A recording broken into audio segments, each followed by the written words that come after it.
حضور اقدس ساری امت مسلمہ جو ہے وہ ایک طریقے سے نماز کیوں نہیں پڑھتی؟ اختلاف کیوں ہے ہمارا؟ حضور ایک میں مثال دے دوں، جی حضور، مثال میں یہاں رکھوں، یہاں رکھوں، یہاں رکھوں، کیوں ایسا میں کر رہا ہوں؟ سنت ہی یہ سب ہے یا میں اپنی طرف سے کر رہا ہوں؟ بسم اللہ الرحمن الرحیم۔ قبلہ اس بارے میں اگر ہم غور کرتے ہیں اور کتب کا مطالعہ کرتے ہیں تو یہ چیز ہمارے سامنے آتی ہے کہ ابتداً بعض چیزیں ایسی تھیں جو ابتداً جائز رکھی گئیں، لیکن بعد میں تدریجاً ان میں تبدیلی آتی گئی۔ آپ معراج کے بعد تبدیلی کون سی آئی اور کس وقت آئی سوائے قبلے کے؟ میں عرض کروں کہ بلا دیکھیں آپ کہ دین اسلام تدریجی دین ہے۔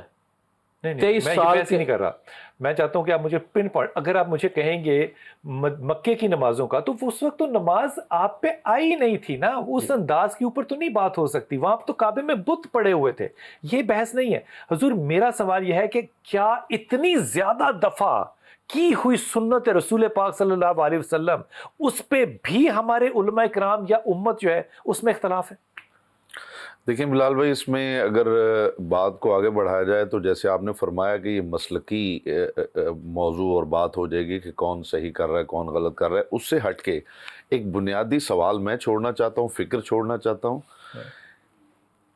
اس مسئلے کے حل کے لیے ایک بات یہ کی گئی ہے کہ نبی اکرم صلی اللہ علیہ وآلہ وسلم نے مختلف اوقات میں، مختلف ادوار میں، مختلف طریقوں سے نماز پڑھی۔ اس وجہ سے جس نے جیسے دیکھا اس نے آگے پروپیگیٹ کیا، اور آج جو ہے وہ مختلف طریقے تو ہم رائے قائم نہیں کر سکتے؟ جی نہیں کر سکتے۔ میں یہ کہنا چاہتا ہوں کہ رسول اکرم صلی اللہ علیہ وآلہ وسلم نے اپنی حیات طیبہ میں جس انداز سے بھی نماز پڑھی ہو یا جو کچھ بھی کیا ہو، اگر وہ فائنلی ایک طریقہ کار امت کو نہیں بتا گئے تو اس کا مطلب یہ ہوا کہ کنفیوژن جو ہے۔ کیا آپ اس بات کو متفق ہوں گے کہ جو صحابہ اکرام یا تابعین یا تبع تابعین قریب ترین ہے رسول پاک صلی اللہ علیہ وسلم کے، ان کا انداز رسول پاک کے قریب ترین ہونا چاہیے؟ جی بالکل، آف کورس۔ امام مالک کی طرح آپ نماز کیوں نہیں پڑھتے تھے؟ جی بالکل۔ دیکھیں میں تو اپنی بات کرتا ہوں کہ میں کس پہ مطمئن ہوں۔ میں جناب امیر المومنین کی نماز پہ مطمئن ہوں، میں امام حسن مجتبیٰ کی نماز پہ مطمئن ہوں، میں امام حسین علیہ السلام کی نماز پہ مطمئن ہوں۔ مجھے اطمینان ہے وہ جو پڑھ رہے ہیں وہ وہی نماز پڑھ رہے ہیں جو رسول، جیسے بخاری میں بھی آپ نے دیکھا ہے حدیث، اس کے اندر روایت موجود ہے کہ آج علی نے رسول اللہ والی نماز یاد دلا دی۔ معاملہ صرف یہ ہے کہ کیا رسول اکرم صلی اللہ علیہ وسلم، میں اس کا جواب بھی نہیں دوں گا، میں ایک فکر چھوڑنا چاہتا ہوں، کیا رسول اکرم صلی اللہ علیہ وسلم اس دنیا سے جب رخصت ہوئے تو کیا رسول اکرم صلی اللہ علیہ وسلم نے اس امت میں کنفیوژن معاذ اللہ چھوڑ دی، یا فائنلی کچھ بتا کے گئے کہ اب تمہیں کیسے کرنا؟ علامہ صاحب مجھے تعلیم کریں اس بات کی، کم از کم 10 سال، جی 5 دفعہ روز، multiply by 365، 10 multiply by 365 multiply by 5، اس سنت پہ اگر آپ لوگ برابر نہیں ہیں تو آپ کسی ایک چیز کے اوپر کہیں گے کہ یہ نہیں کریں گے تو بدعت ہو جائے گی، تو آپ کی زیادتی نہیں ہے میرے ساتھ؟ بالکل زیادتی ہے جی، بالکل زیادتی ہے۔ میں تو اس بات کا تصور بھی نہیں کر سکتا کہ رسول اکرم صلی اللہ علیہ وآلہ وسلم کی امت ان کے اس عمل کو جس کے لیے خصوصاً انہوں نے یہ ارشاد فرمایا سلو کما رأیتمونی اصلی، اس کا مطلب ہے وہ اٹینشن ڈائیورٹ کر رہے تھے کہ بعد میں ایسا نہ ہو کہ آپ کی اپنی تشریحات جیسے میں کر رہا ہوں، جیسے میں کر رہا ہوں، ہمیں نہیں اس کو پتا بغور کیسے دیکھ لو۔ ہے۔ جی ہم اسے بغور دیکھ لو اور ایسے ہی پڑھنا، اسی کا نام نماز ہے۔ میں کہنا صرف یہ چاہ رہا ہوں بلال بھائی، جو میں فکر دینا چاہ رہا ہوں وہ یہ ہے کہ اگر اس کا جواب یہ دیا جائے کہ نبی پاک صلی اللہ علیہ وآلہ وسلم نے اپنی زندگی میں مختلف طریقوں سے ایک عمل سر انجام دیا ہے، تو پھر اس کا مطلب ہے امت کی مرضی ہے۔ یہ جو کنفیوژن ہے امت کے اندر کہ وہ ہے یا وہ ہے یا وہ ہے، یہ تو پھر کنفیوژن جو ہے وہیں سے شروع ہو گئی جب عملی آپ مختلف طریقے سے آپ نے لے لیا۔ میں یہ کہتا ہوں کیا رسول اکرم صلی اللہ علیہ وآلہ وسلم نے جاتے ہوئے ایک فائنلی ایک عمل کے بارے میں جو ٹرو پکچر تھی کہ بھی میں نے ایسے پڑھا یا میں نے ایسے پڑھا یا میں نے ایسے پڑھا، اب تم نے کیسے پڑھنا ہے، یہ انہوں نے بتایا یا نہیں بتایا؟ یہاں معاملہ ختم ہو جاتا ہے۔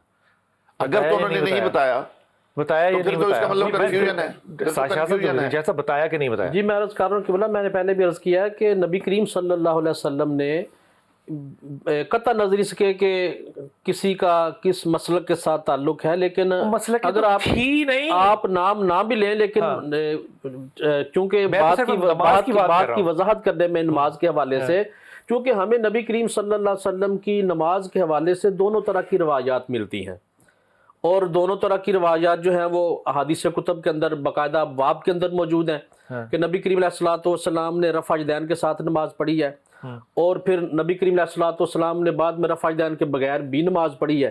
تو دونوں طرح کی روایات موجود ہیں۔ اصل مقصد ہاتھ چھوڑ کے بھی پڑھی ہے کبھی؟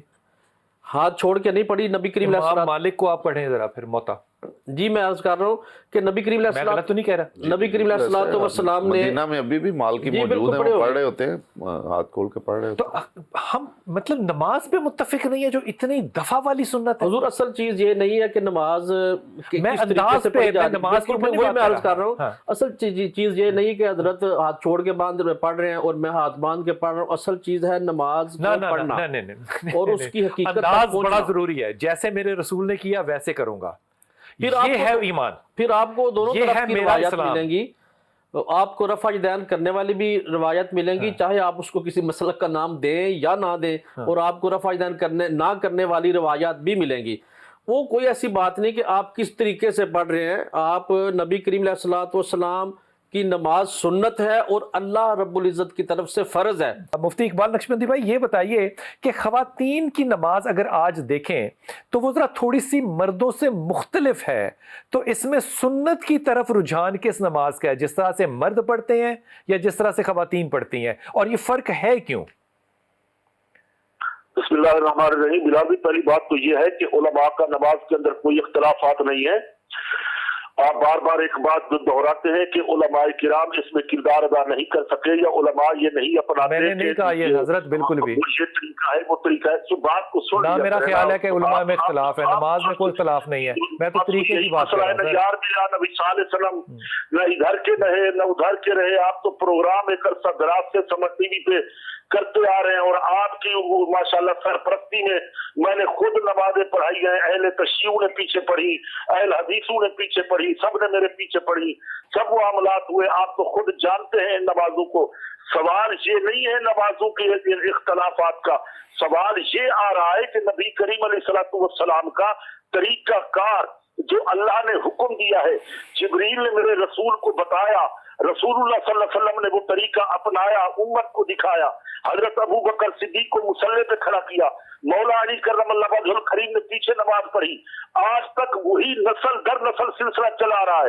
اللہ نہ کرے اگر یہ طریقہ فوت ہو جاتا نماز کے طریقے کا جس کا ذکر میں اور آپ کر رہے ہیں، تو پھر امت یہ جو نبی کی تبلیغ تھی، اسلام کا پہنچانا، نبوت کا کام کرنا، معاذ اللہ یہ سارا بیکار چلا جاتا۔ یہ سوال اس طرح کے نہیں ہے، ضرورت جو ہے وہ ہمیں سنت کی ہے کہ نبی کریم علیہ الصلوۃ والسلام کی مبارک سنت کیا ہے، حضور نے نماز کس طریقے سے ادا کی ہے، حضور نے کیا فرمایا کہ نماز میں یہ فاتحہ کس مقام پہ پڑھو، سورہ اخلاص کس مقام پہ پڑھو، سور میں یہ سوال ہی نہیں کر رہا، صاحب کہاں ہوگا، سجدہ یہ کثر کہاں ہوگا، یہ مسائل تھے اصل نماز کے۔